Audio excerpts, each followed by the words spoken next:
Buenas noches. Bienvenidos a Control Recibo Final. La noche de hoy vamos a hablar de Avatar Parte 3. Avatar Parte 3.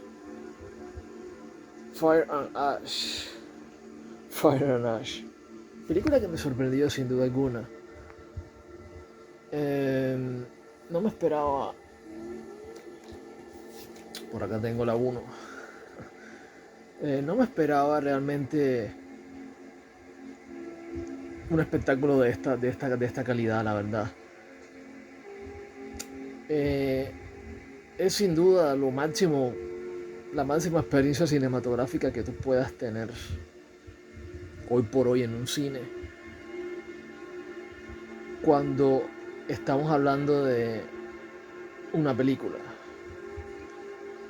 Eh,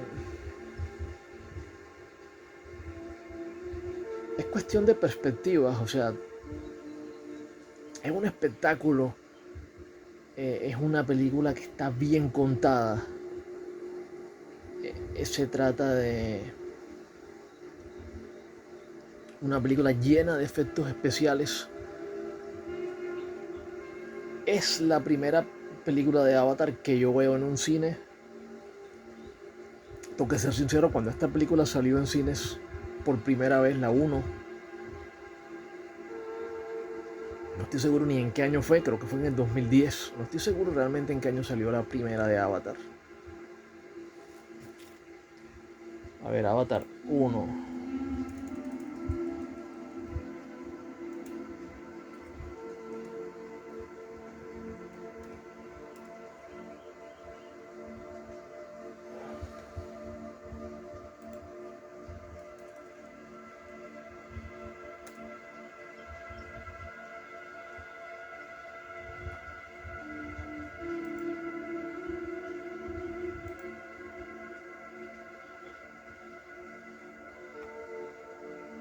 Pero no importa.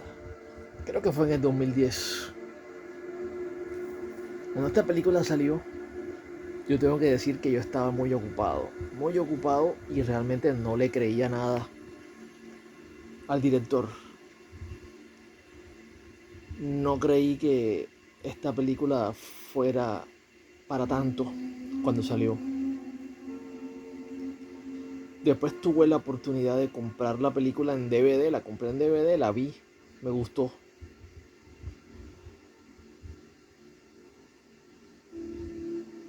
Eh, Sin embargo, yo sé que el espectáculo mayor de esta película era verla en cine y era verla en 3D. Entonces, pero yo soy un espectador que necesito ver la película de forma tradicional, en 2D. Entonces,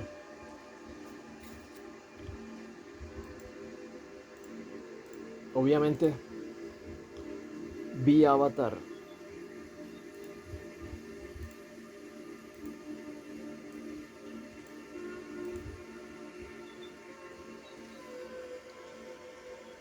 A ver, Avatar 1, por Dios.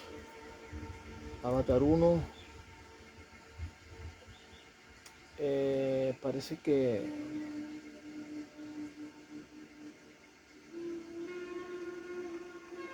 Avatar, año 2000, ¿qué? 2009 dice aquí. Me parece que dice 2009. Bueno, pareciera que fuera una película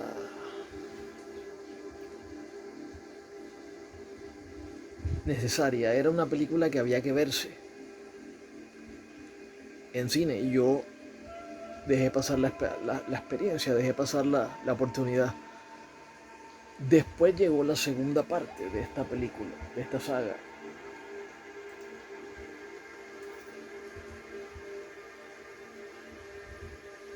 Año 2020. Año 2020.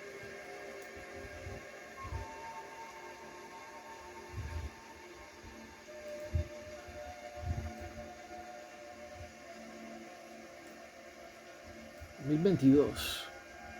Año 2022 dice acá. 2022 imposible que yo fuera a cine, imposible. Tampoco pude ver esta película en cine.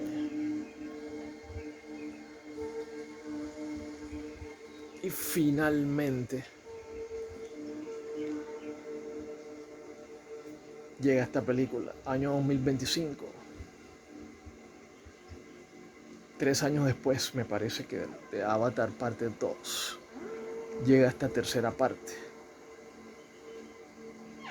A mí me parece que cuando Cameron hace Avatar 1, él dijo que él tenía material hasta para 5, 6, hasta 7 secuelas y no sé qué dijo. Y yo creo que no era cierto, yo creo que no era cierto, yo creo que él estaba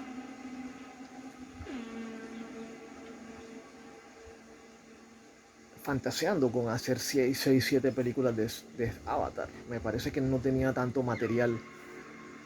Tanto así que cuando la secuela demora más de 10 años en hacerse, es como eh, tuvo que repensar todo, tuvo que hacer todo de nuevo, tuvo que buscar la historia, tuvo que buscar la tecnología o esperar la tecnología.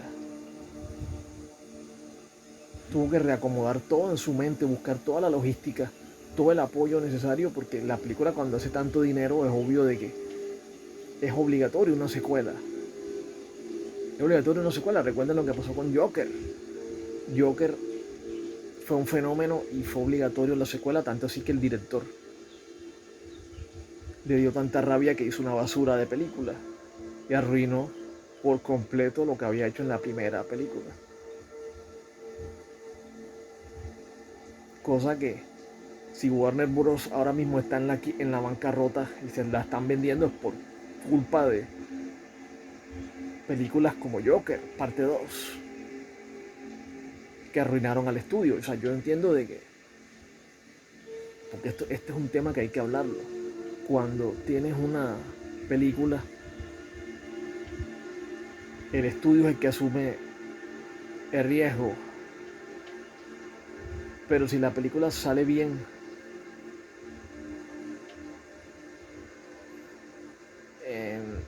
el estudio debería ganar. La de Joker 1 me parece que no fue el estudio la que terminó ganando el dinero, sino que fue unos cuantos pocos terminaron ganando el dinero. Cuando llegó esa de Joker 2, fue el estudio que se suponía que iba a ganar el dinero y resulta de que el director se la jugó y arruinó la secuela y arruinó todo lo que tenía que ver con el personaje. El problema es que arruinas a un personaje. Y ahí me parece que el director tiene que pagar. Este director Todd Phillips, que fue el que arruinó Joker 2, tiene que pagar. O sea, tiene que ser un tipo que no vuelva más nunca a dirigir nada con un presupuesto de más de 10 millones de dólares o que póngale el dinero. O sea, creo que es un tipo que arruinó su carrera definitivamente con esa película.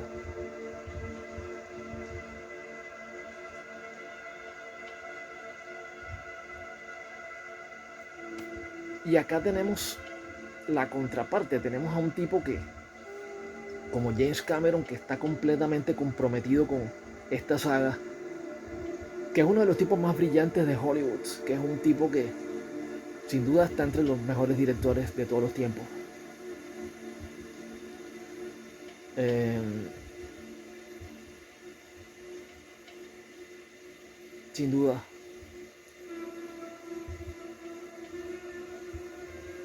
Es un tipo que mucha gente odia, pero entre más odien a una persona, más se nota que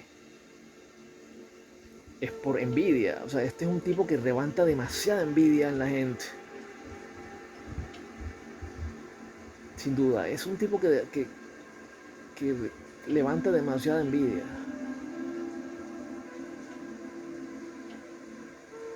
Porque es un tipo que hace unas películas muy revolucionarias.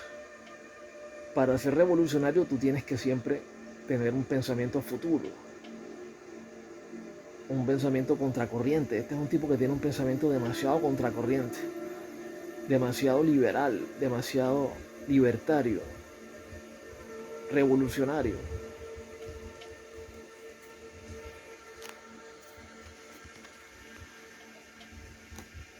Por eso mencionaba a Joker, que se suponía que era una saga, iba a ser una saga revolucionaria. La primera lo fue.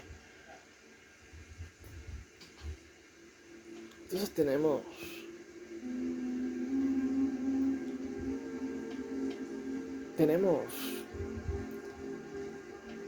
ya una saga, porque tenemos 3 películas de Avatar.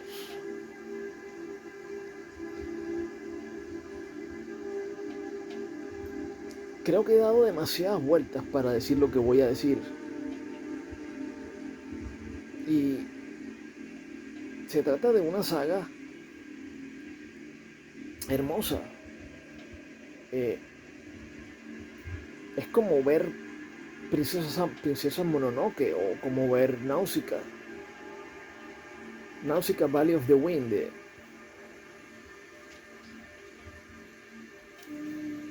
Estas de aquí, estas películas de estudio Ghibli,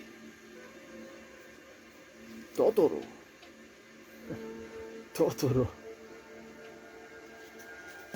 Chihiro, como ver esas películas y al mismo tiempo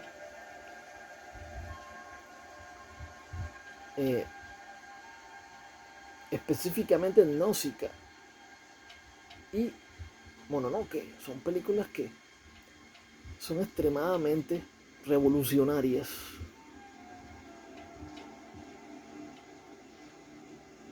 y apuntan a una crítica social, a criticar al ser humano como un ser violento, un ser posesivo, un ser arrogante, un ser que no convive con nadie, con ninguna especie, no convive con los propios miembros de su propia especie, su propia estirpe, su propia raza, su propia humanidad. No convive ni siquiera consigo mismo. Es un ser destructivo, autodestructivo, posesivo, que se abroga como suyo todos los recursos del planeta, que dice: el universo es mío, voy a conquistar el universo porque es mío, cuando no puede ni siquiera llegar más allá de la atmósfera. No puede ni siquiera llegar más allá de la atmósfera. Dice que el universo es suyo. Entonces el hombre es un ser extremadamente tóxico. El humano es un ser extremadamente tóxico, un ser arrogante, violento, un ser violento que utiliza la violencia para lograr sus fines, para doblegar la voluntad del otro. El otro no tiene por qué estar en tu contra si tú eres más fuerte. El otro puede opinar diferente a ti, pero si yo soy más fuerte que tú, no tienes por qué oponerte a mí. Yo soy el más fuerte, yo tengo por qué ser el que decida el destino de la Tierra. El destino de la Tierra entonces es encontrar otros planetas y colonizarlos. Y si este planeta es perfecto, este planeta o esta luna es Júpiter.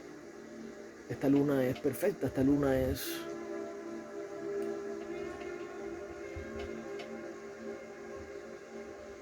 el lugar ideal. Entonces, no importa si está poblado por especies alienígenas, tenemos que despojar a esas especies alienígenas de ese planeta y apropiarse este planeta en nombre de un país, digamos, en nombre de un humano o de una nacionalidad o de una especie.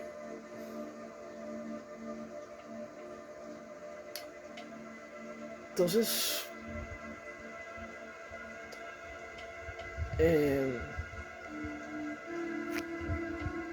es la crítica que hace Náusica, la crítica que hace Princesa Mononoke, una crítica ambientalista, una crítica que a mucha gente le molesta, a mucha gente le suena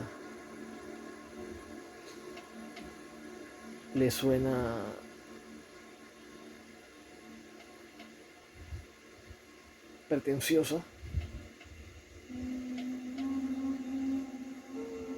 Mucha gente ataca porque, digamos, ¿cómo es posible que una persona multimillonaria que vive en Hollywood sea el que está haciendo esta crítica? Y me refiero a Cameron, a James Cameron. Entonces dicen, bueno, pero este tipo, multimillonario, liberal, de izquierda, viene a hacer esta crítica contra la guerra, contra la humanidad, contra el ser humano, contra la violencia, contra el colonialismo, contra apropiarse los derechos, contra el decir que se tienen los derechos de propiedad sobre los recursos naturales de un planeta. Es decir, esos recursos naturales son nuestros, son míos, pertenecen al más fuerte, o sea, es la ley del más fuerte, es la crítica a la ley del más fuerte y a la retórica que se emplea para robar los recursos naturales, apropiarse de los recursos naturales. Entonces, a mucha gente esto le molesta, más allá de que obviamente esto tiene un mensaje político detrás.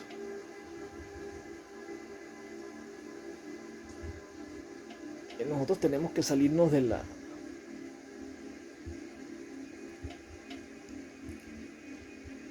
la crítica inmersa que esto tiene a los Estados Unidos y a su forma de ser la primera superpotencia del planeta, porque esa es la crítica que tiene la película, ahí está.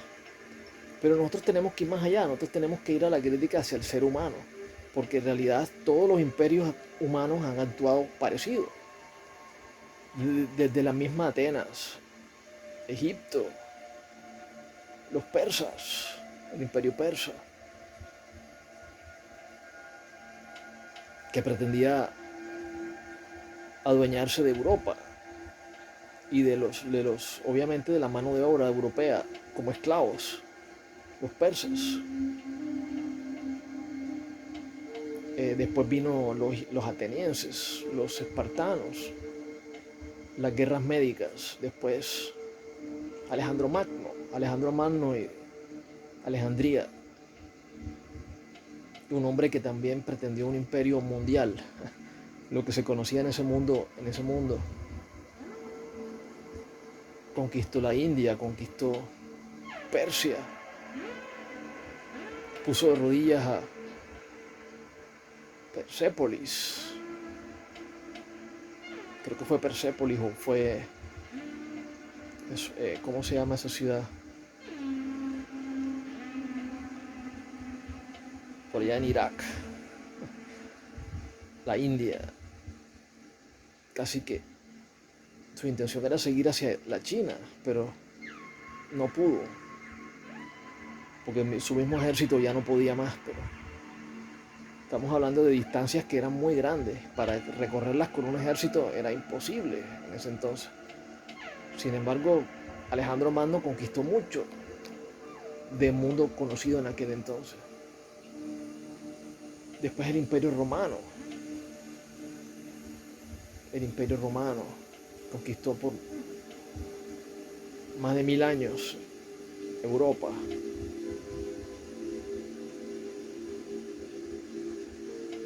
Y después los diferentes imperios. Ustedes saben el de Napoleón, los franceses.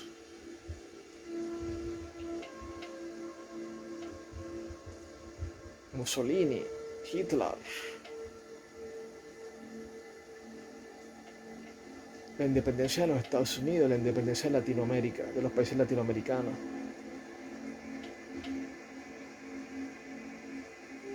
La misma Revolución Francesa, aunque es entendido de que Napoleón fue posterior a la Revolución Francesa. La democracia de Reino Unido, que también era un imperio, o lo es todavía, Reino Unido, que tenía una figura muy grande en los reyes de Inglaterra, la reina de Inglaterra.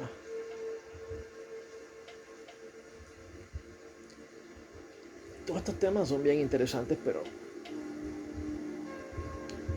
muchos de estos que mencioné lo hacían, han hecho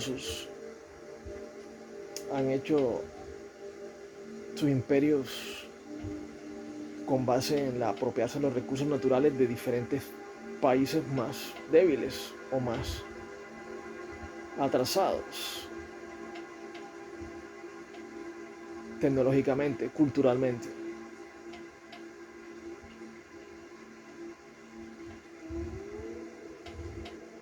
Científicamente, militarmente.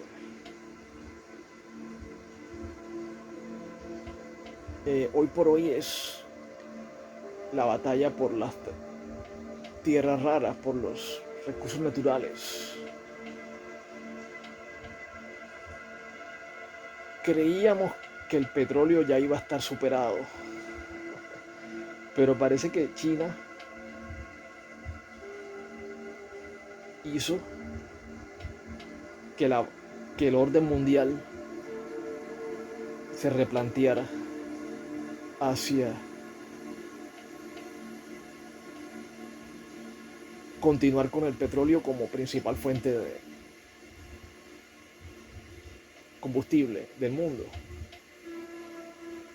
No sé, pero como iban las cosas, China iba a ser la mayor superpotencia del mundo. Creemos que lo va a hacer, pero iba a hacerlo con toda seguridad. Pero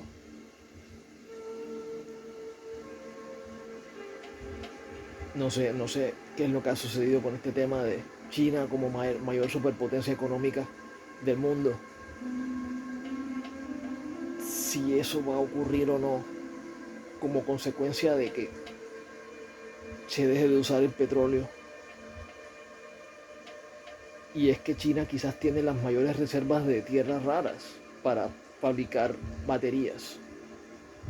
Y en ese orden de ideas, China podría entonces convertirse en la máxima superpotencia del mundo, si tiene las mayores reservas de tierras raras para fabricar baterías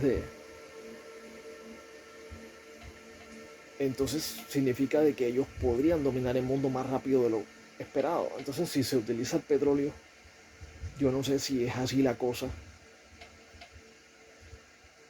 Entonces no se le da el poder a China de que sean ellos los que tengan la mayor reserva de recursos naturales valiosos, porque si estás en un mundo donde ya no se va a usar el petróleo, sino lo que se va a usar es la energía eléctrica para propulsar los automóviles, entonces China tendría la ventaja porque ellos tienen las mayores reservas de baterías para hacer las baterías que utilizan en los automóviles eléctricos. Pero si entonces no se va a usar los autos eléctricos, sino que se van a seguir usando el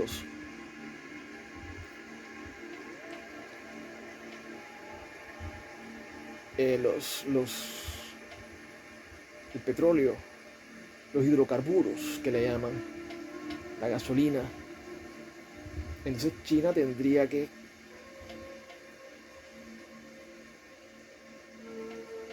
el obstáculo de que ya no va a ser la que tenga la mayor reserva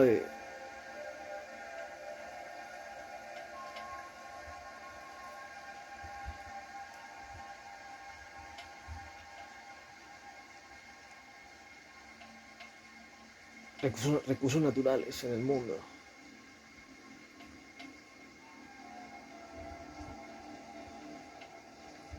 Hay un rumor, o sea, hay unos que dicen que Estados Unidos tiene mucho petróleo y que lo utiliza para la Tercera Guerra Mundial. Es decir, lo tiene almacenado para la Tercera Guerra Mundial en Texas, al menos en Texas. Y hay gente que dice que no, que Estados Unidos no tiene petróleo, que se le está acabando, que no tiene suficiente petróleo. Entonces ellos necesitan tener una reserva de petróleo estratégica, que es la que ellos tienen en Texas para la Tercera Guerra Mundial. Tener suficientes reservas para, cuando ocurra la Tercera Guerra Mundial, no tener que recurrir a ningún otro país, sino que utilizar sus propios hidrocarburos para defender los Estados Unidos. Porque si no tienes petróleo, no puedes defender al país, un país tan grande.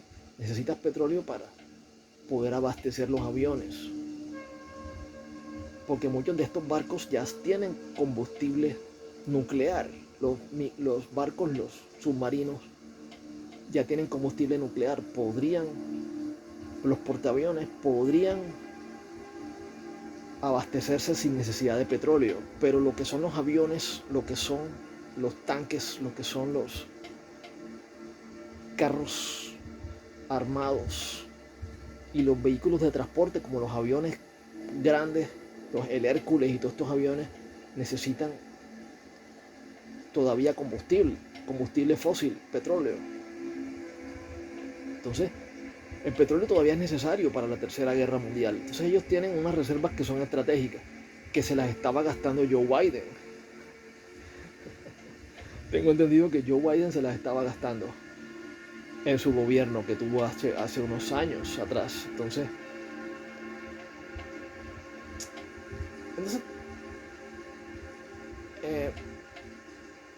todas estas cosas tenemos que tenerlas en cuenta, porque esta película nos hace pensar en todas esas cosas. O sea,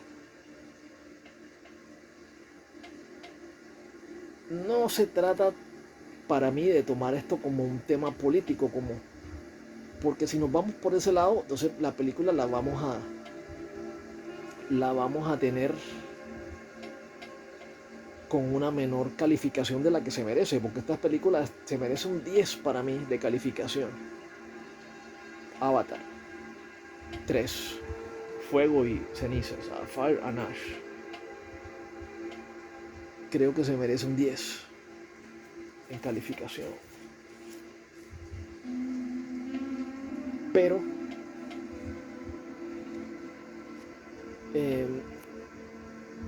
si le metemos el tema político, yo sé que mucha gente va a odiar la película, porque habrá el que diga, pero yo quiero que ganen los humanos, yo quiero que los humanos conquisten a estos hombres verdes, a estos seres verdes. No, no son verdes, son azules, a estos seres azules, a estos hombres azules, a estos hombres gatos. Son como unos hombres gatos, seres gatos. Recuerden que el hombre evoluciona, según la ciencia, a partir del simio. Entonces estos como que evolucionaron a partir del gato. Estos seres de Avatar evolucionaron a partir de los gatos. Entonces, para mí es un 10 esta película, es un 10. No he dado spoilers. Creo que la película tiene unos efectos especiales jamás antes vistos. Jamás antes vistos. Creo que no son perfectos. Hay unas partes donde muestran al Tudum, que es como la ballena. Las ballenas de estos planetas a mí no me convencen al 100%, se ven un poco falsas todavía. Ahí hay un problema con el CGI, con los efectos especiales. Las ballenas de estos planetas se ven todavía un poco falsas. Sobre todo cuando le hacen las tomas de cerca, a los ojos a los ojos sobre todo. Es decir, la parte de los Tulum se ven todavía falsos, para mí. Pero en general es el 90% de los efectos especiales son muy buenos. Esta película, por ejemplo, deja en ridículo, deja en ridículo a otras películas como Rebel Moon, por ejemplo. Rebel Moon o Star Wars. Eh, Son películas que no tienen el nivel que tiene Avatar nunca jamás. O sea, esto es Star Wars, pero con un sentido social, con un sentido social, con un nivel superior de efectos especiales.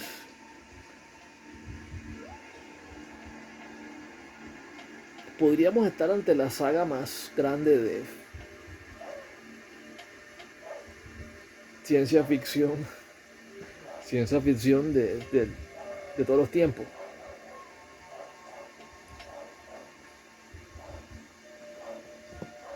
Ya eso es opinión de cada quien. Pero yo creo que esta película es un 10. Es un 10. Creo que Rebel Moon se ve ridícula al lado de Avatar. Creo que no hay nada que hacer. O sea, Rebel Moon no tiene nada que hacer contra Avatar. Duna me parece que es una saga que ha venido mejorando mucho. La primera fue muy confusa. El problema que tuve con Duna parte uno es que es, son efectos especiales, una narrativa, que es muy grande, muy buena, pero el problema es que no tiene una buena historia, está mal contada la de Duna, parte uno. La segunda mejoró. Entonces, Duna me parece una buena e interesante saga. Más adulta, incluso más adulta, más enigmática. En cambio, esta película de Avatar está muy bien contada. El problema que yo tenía con la segunda de Avatar, The Shape of Water, el problema que yo tenía con Avatar 2 era que era una película que a mí me parecía muy confusa. Una película confusa, una película que yo los veía yendo de un lado para otro entre clanes y yo, o sea, yo no sé, yo sinceramente yo no le presté demasiada atención. Yo me quedaba como viendo los efectos especiales, me quedaba muy maravillado con los efectos especiales, distraído con los efectos especiales, pero no le veía una trama clara, una historia bien contada a la 2, me refiero a Avatar parte 2, The Shape of Water. Siento que esta tercera sí que tiene una buena historia, bien contada, entendida sencillamente. Un niño puede entender esta película fácilmente. Cualquiera que se vea esta película, es simplemente verla y entenderla. O sea, no es que te tienen que contar nada. Tú la ves y la entiendes. Está tan bien hecha la película y está tan bien contada. Acá James Cameron aprovecha toda su calidad como contador de historias, contador de cuentos, cuentero. Es un tipo que es un cuentero, es un tipo que es un novelista, es un tipo que te escribe perfecto cuando él quiere. Acá hizo un guión muy simple, pero perfectamente entendible, sencillo, se entiende perfectamente. O sea, no hay realmente dificultad alguna para entender la película. Es muy sencillo. Todo fluye perfectamente. No está el problema de la segunda película donde tú no entiendes realmente qué es lo que está pasando ahí. Estoy fulminando la segunda, pero la segunda me parece una buena película, sino que el hecho de que la segunda tenga tantas tantas partes que son inexplicables, que tú no entiendes por qué están sucediendo, hace que uno simplemente se salga de la trama, se duerma incluso. A mí me dio tremendo sueño viendo la 2, Avatar 2. Pero esta tercera parte sí que está bien constituida, sí que está bien contada, sí que tiene un guión magnífico. Cameron aprovecha toda su habilidad para contar historias. Demuestra que es uno de los mejores guionistas que tiene Hollywood de todos los tiempos.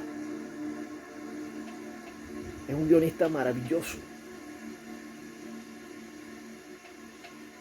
Es un guionista superdotado. Esa es la palabra, es un guionista superdotado.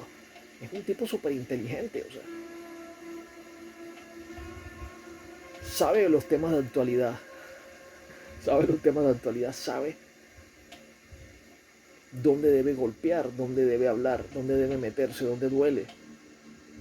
Dónde duele, dónde está el problema del ser humano. ¿Quién es el ser humano? Sabe quién es el ser humano, sabe todo. Sabe todo, es un tipo muy inteligente. Entonces, eh, o sea, nosotros tenemos un tipo como Zack Snyder que sabe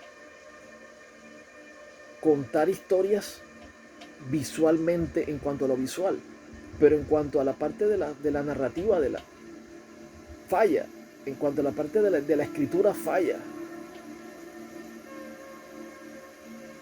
En cambio, este tipo Cameron sí que se toma su tiempo para escribir su historia.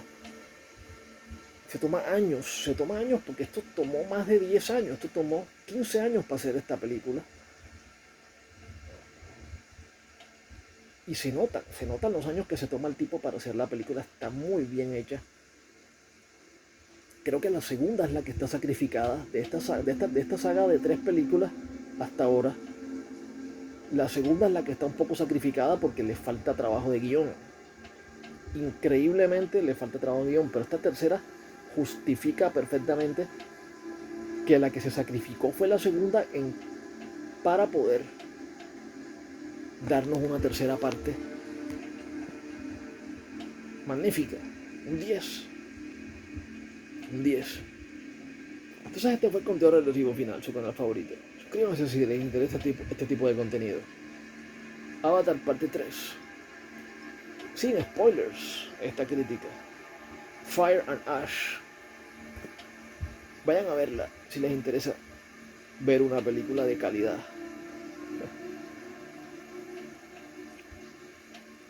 Y hasta aquí esta crítica. Y hasta la vista.